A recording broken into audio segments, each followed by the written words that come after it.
it's fulfilling. I kind of have a little bit of a parental instinct towards these. I mean, people have a tendency to look at oysters and not see them as animals, but that's what they are. They're animals, and it's very, very fulfilling to take something from a baby and be able to tend to it, to nurture it, and to give it the best environment it possibly can, and over the course of years, see it grow and see it do well. Yes, it's hard work, but there's just so many intrinsic benefits that come with it. I mean, look at the location we're in right now. I mean, this is, who wouldn't want to work out here?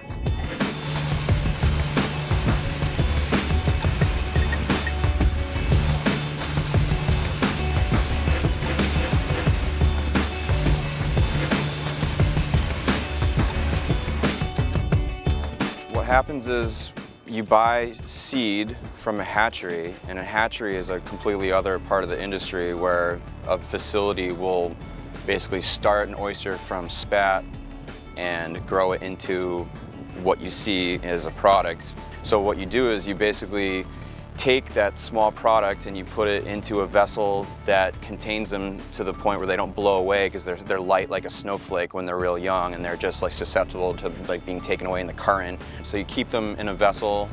There's all different types of gear that people use, but basically from that point you grow it until it gets to be of a size that it can fend for itself, and then they go into trays. And from the point that they're in trays, they get larger to where they're 2.5 inches to 3 inches in size for product to pick up, and then you try to get them out the door and sell them.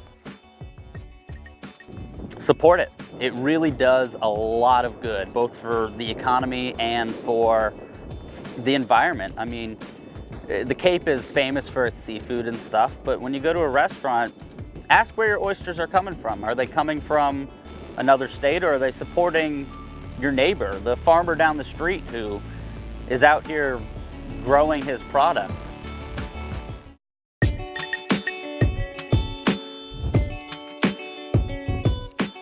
I mean, I think we've seen exactly what happens when the fishing industry goes away. We were known for cod at one time, and now the cod fishery's been completely decimated. And using our hatchery and having these local farmers, we have an industry on Cape Cod that's year-round and has great jobs for people who want to have a family here on Cape Cod.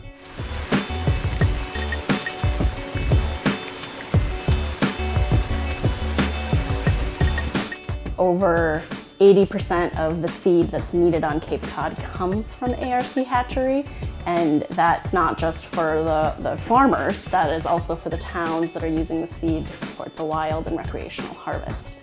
So what we're doing at ARC is we're basically taking the life cycle of an oyster and kind of flipping it upside down, more or less. So an oyster typically spawns in July and August, and we begin spawning in February, and that way we can have our seed to the oyster farmer in time for that good growing season of the year. So we'll give them a baby oyster that's, say, the size of a quarter in May, and on average 1.5 years from then they'll be ready for market.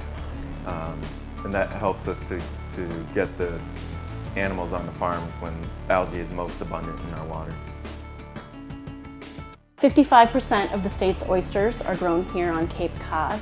That was worth $14.9 million last year in 2017.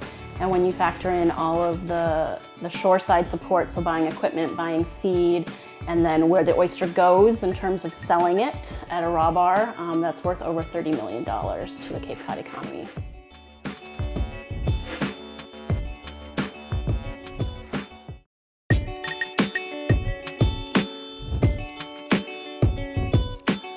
Shellfish, and oysters in particular, are amazing at helping to clean our waters. An oyster can pump 50 gallons of water a day. The water comes into the oyster, and anything that's in the water, algae in particular, stays with the oyster, and the clean water leaves the oyster. And that algae is using all of the nitrogen that we are so worried about being in our estuaries. So once you harvest those oysters, you've taken the nitrogen out of the system.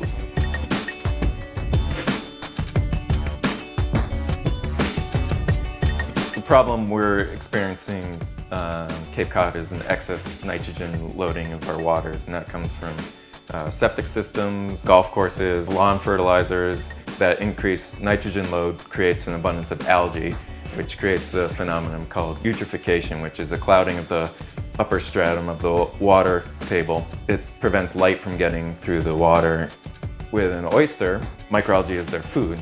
Natural populations of shellfish are at 1% of historic level, so it's important to reestablish those populations to help combat this excess algae. A lot of towns on the Cape are looking to use oysters to help solve their water quality problems. They do more than just clean our water. Oysters also help stabilize shorelines. So there's a lot of projects going on to restore oyster reefs. We also have products that help to restore the natural population, specifically called remote set. So we're taking recycled sea clam shell or oyster shell, and we're convincing the oysters to attach to that shell and then putting that in critical areas where we're trying to reestablish oyster reefs. And we've seen great results in many different sites, but specifically Mashpee, where they've completely stopped fish kills in some of their embayments. I don't think oysters are the solution. The oysters are a good way to get from today to a point where we have clean water coming out of all of our wastewater. The primary thing in selling shellfish is to get people to try it. People develop tastes for shellfish very similar to how they develop tastes for wine. You have to start somewhere, and then they sample other shellfish that are grown in different environments, different waters. They develop different tastes. Some are saltier, some have a more briny, earthier taste, and everybody's a little different.